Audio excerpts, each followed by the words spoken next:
بزرگان دین اولیاء اللہ چونکہ اللہ کے نیک بندے ہیں، صالحین ہیں، تو ان کو جو خواب بتائے گئے وہ خواب ان کے باطن اور ان کے نیک اعمال کے مطابق ہوا کرتے تھے۔ بالعموم ایسا ہوتا ہے کہ آدمی جتنا پرہیزگار ہوتا ہے اتنے اچھے خواب دیکھتا ہے، جتنا گناہ گار ہوتا ہے اس کو اتنے ڈر والے خواب نظر آتے ہیں، ہیبت والے خواب اتنے نظر آتے ہیں۔ تو اولیاء اللہ کے خواب ہوں گے تو ظاہر ہے کہ اس میں بہتری ہوگی اور وہ خواب ان کی شان اور ان کی عظمت کے مطابق ہوں گے۔ چنانچہ سب سے پہلے حضرت امام اعظم ابو حنیفہ رحمۃ اللہ علیہ نے خواب دیکھا ہے اور آپ کے خواب کے متعلق بیان کیا گیا ہے۔ حضرت امام اعظم ابو حنیفہ رحمۃ اللہ علیہ پہلے ابتدائی زمانہ میں مناظرہ کیا کرتے تھے، یعنی دین حق اسلام کو ثابت کرنے کے لیے غیر مسلمین کے اعتراضات کا جواب دیتے تھے۔ غیر مسلمین جو اسلام پر تہمتیں لگاتے تھے ان سے بحث کیا کرتے تھے، بحث کر کے ان کو ثابت بھی کرتے تھے۔ یہ حضرت امام اعظم رحمۃ اللہ علیہ کا طریقہ کار تھا، علم مناظرہ میں آپ بے حد ماہر تھے۔ اس درمیان آپ نے ایک خواب دیکھا۔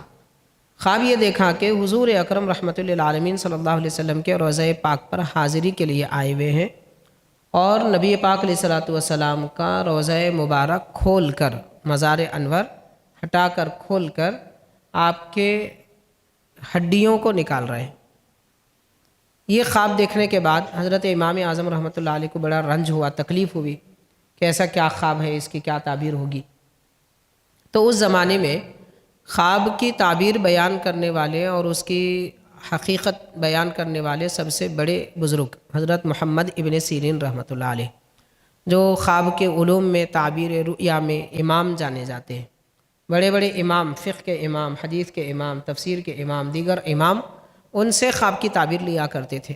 حضرت محمد ابن سیرین رحمۃ اللہ علیہ کے پاس امام اعظم ابو حنیفہ رحمۃ اللہ علیہ نے اپنے ایک شاگرد کو بھیجا کہ انہیں میرا خواب سناؤ اور اس کی تعبیر پوچھو، اور یہ نہ بتانا کہ یہ خواب میں نے دیکھا ہے۔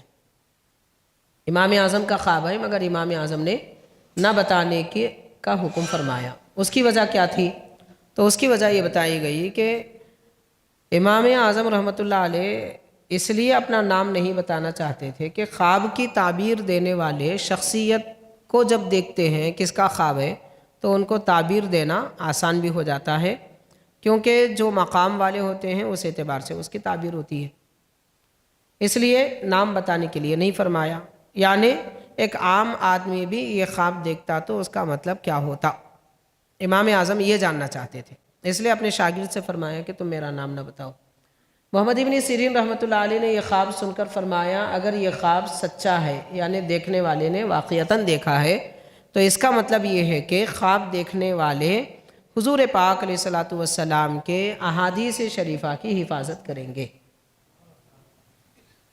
تو اب آپ غور کیجئے خواب کتنا بھیانک ہے، کتنا خوفناک ہے اور کتنا درد و غم والا ہے کہ یہ کیسے ہو سکتا ہے کوئی امتی اپنے نبی کے مبارک استخوان یعنی ہڈیوں کو ہٹائے۔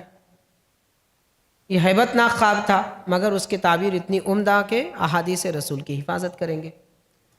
اب سوال یہ پیدا ہوتا ہے امام اعظم تو فقیہ ہیں، مجتہد ہیں، آپ حدیث کا کیا کام کیے؟ احادیث شریفہ کی حفاظت محدثین کرتے ہیں، امام اعظم نے کیا کیا؟ تو حاضرین، یہاں حضرت بانی جامع نظامیہ شیخ الاسلام امام انوار اللہ فاروقی رحمۃ اللہ علیہ یہ ارشاد فرماتے ہیں حدیث شریف کے دو جز ہیں، ایک الفاظ اور دوسرا اس کے معانی۔ محدثین احادیث شریفہ کے الفاظ کی حفاظت کرتے ہیں اور فقہا و مجتہدین احادیث پاک کے معنی کی حفاظت کرتے ہیں۔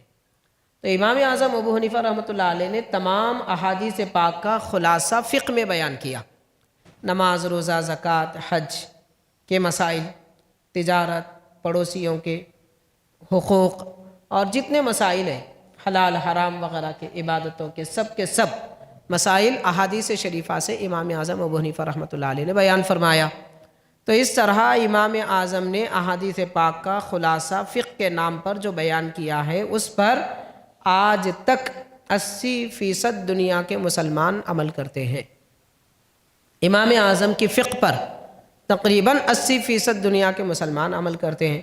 تو اس طرح احادیث شریفہ کے معانی اور اس کا مفہوم، اس کے احکام کی حفاظت حضرت امام اعظم ابو حنیفہ رحمۃ اللہ علیہ نے فقہ کی صورت میں کی، اور وہ فقہ آج تک موجود ہے اور انشاءاللہ قیامت تک رہے گا۔ تو بہرحال حاضرین، امام اعظم ابو حنیفہ رحمۃ اللہ علیہ نے جو خواب دیکھا تھا کہ پیارے آقا علیہ الصلوۃ والسلام کے روضہ انور کو کھول کر آپ ہڈیاں نکال رہے ہیں، یعنی احادیث رسول کے معانی نکال کر بیان کر رہے ہیں،